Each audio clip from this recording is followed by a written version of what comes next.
Hey guys, what's up today? I just wanted to get started in.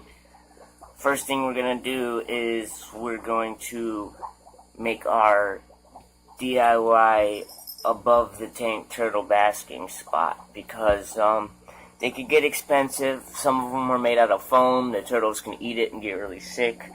And a lot of them actually don't even hold up the size of the turtle that it says it can hold up. I know we've rescued 2 turtles. If you haven't seen those videos, go check them out. The one that the second turtle, the red ear slider, the smaller turtle came in is he fits on it, but it doesn't hold him up. Like as soon as he gets on it, it sinks. and it makes them fall off. So and this is the red ear slider in a 10-gallon tank. So the reason why we got to make this so soon is so we can try to merge these 2 turtles together, 2 separate species, African side-neck turtle, red ear slider. I've noticed that this red ear slider is a very fast-paced, like he's like a always on Red Bull. The turtle, it's crazy, and the other one's just slow and docile, and he just sits throughout the day. So we're gonna see. We'll definitely need this basking spot one so they can get their shells healthy, because neither of them, look like they've been basking at all. And also to provide, say if one of the turtles is really getting annoyed with the other turtle, he can get up out of the water if he really is that tired of the turtle. So what are we gonna need? First thing, you're gonna need a bucket. Doesn't have to be clear. I like clear because I want to be able to see the turtles when they come. You're gonna want to rinse the bucket, wash it out really good. Give me a second. My cat is going on top of the turtle cage. Nyla, get down. Get off. Can't be in there. Alright, so you're gonna need a bucket. Preferably, I got a 40-gallon tank for the turtles, so preferably, and you're gonna need a tape measure too, and you're gonna want to measure what your tank is before you go get your bucket, because you don't want the bucket to sink inside of the tank. You want it to sit just on top. So you gotta make sure that it's long enough, or this way, depending on which way you want it to go onto your turtle cage. Like for me, I'm going to have it this way. So when I look at the turtle tank, it's sideways, the turtle tank on the floor, and then this will just be sitting right on top so that I don't see this large mass area. All I'm going to have to look at is just this little spot right here. So, tape measure. You're going to want a Sharpie, or it doesn't have to be a Sharpie, but a marker. It doesn't have to be permanent. You're definitely going to want something to mark with.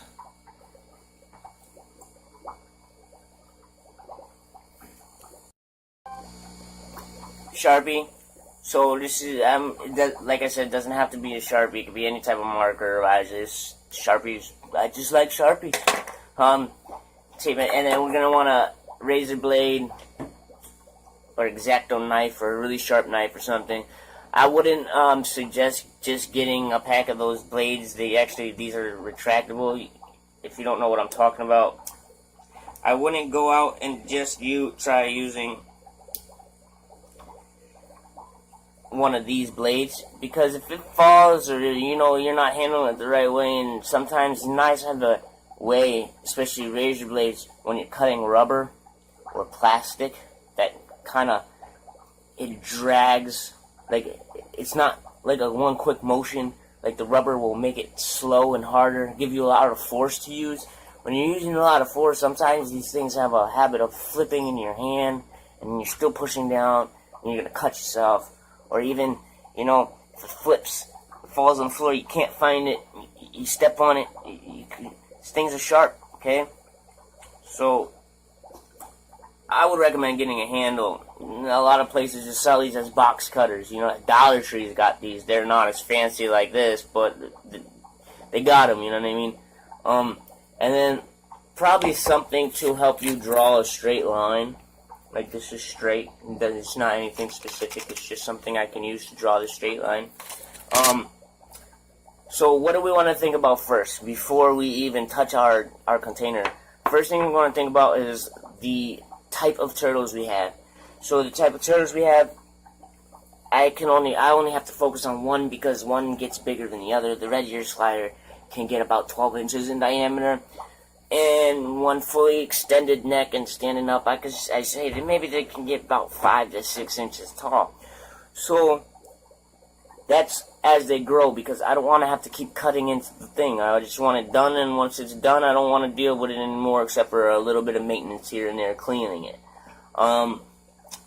So I know that our hole has to be at least 6 inches tall, maybe 7, just give it comfort. And it definitely wants to be at least a foot wide so he can get in, get out, slide in, slide out, you know. Because what if he, you know, I know it sounds weird, but what if he slips sideways down the ramp and his shell gets stuck or caught? And his shell has ridges, so it gets caught nice and good on the plastic, so he's stuck there all day. I don't see it. He dries out in the sun or in the light and dies. That'd be horrible. So you're going to make sure that everything you're doing is up to par. So the first thing you're going to want to do is you're going to figure out how long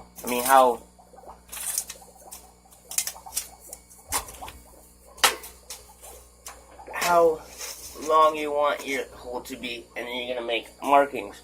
So mine, I think I'm just going to take mine, because mine has automatically a square here, like it's an indent square. What I'm going to do is I'm just going to make that my guide, okay? So then now the height. So I said I was going to do 7 inches, so I'm going to come from the bottom up, mark 7 inches.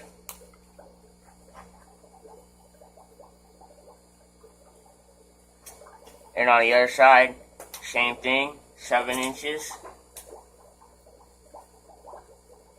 Okay.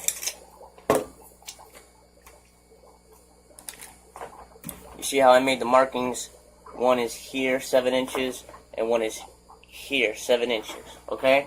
So now I'm going to take my item that is used to make a straight line, which just so perfectly happens to be the perfect size.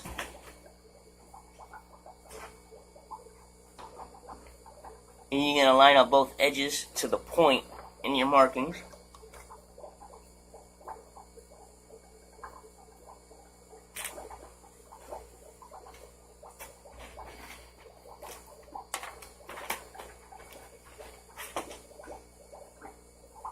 And then make your markings down if you have to. I'm still going to do that just so I know for a fact I'm drawing a straight line. Not OCD, straight lines are better than crooked ones.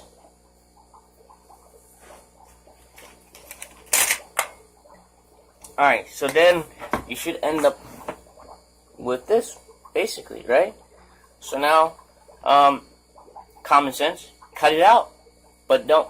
What you're not going to do is you're not going to cut the bottom part, because you're going to want this to come down like a staircase almost. So I'm going to cut it first and have it pause, so that way you don't have to worry about watching that whole part.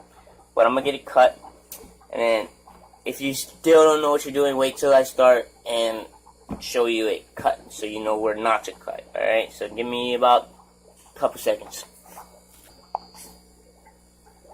Alright guys, so we're all finished with the cutting, and unfortunately I did what I told you guys not to do, but it wasn't my fault. This container is actually very more hard plastic rather than the softer Rubbermaid type plastic they usually come with. So it actually cracked while I was cutting it. It cracked here. It also cracks the whole bottom. So where you see tape is where it's not supposed to be cut. Don't cut there, because the whole goal is for you to get it to come down and act as your ramp in the water. So I have to fiddle around with this thing to make sure I can get it to get down in there into the water. I might actually just retape it so that it's already facing down. The only thing is I'm just not sure how the turtle's weight's gonna hold with the tape. And then one last thing you gotta do. I'll get you some reptile carpet. I got some. Some reptile carpet, because their nails are not gonna be able to grip on this. If you use this just like this, they're not gonna be able to bask. Their fingernails are they're gonna slide right off. So I would get some reptile carpet. This is what they sell for bedding for certain reptiles. Find it in any pet store. And I would just glue it. Cut you a piece the same size. I would glue it there.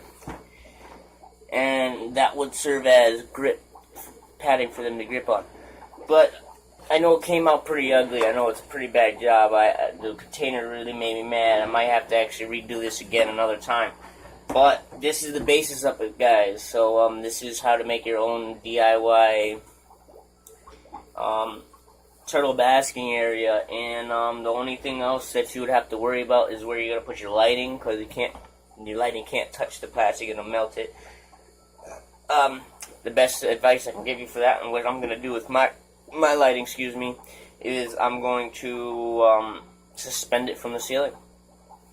So I'll show you guys that later too, but for now that's all good. Bye.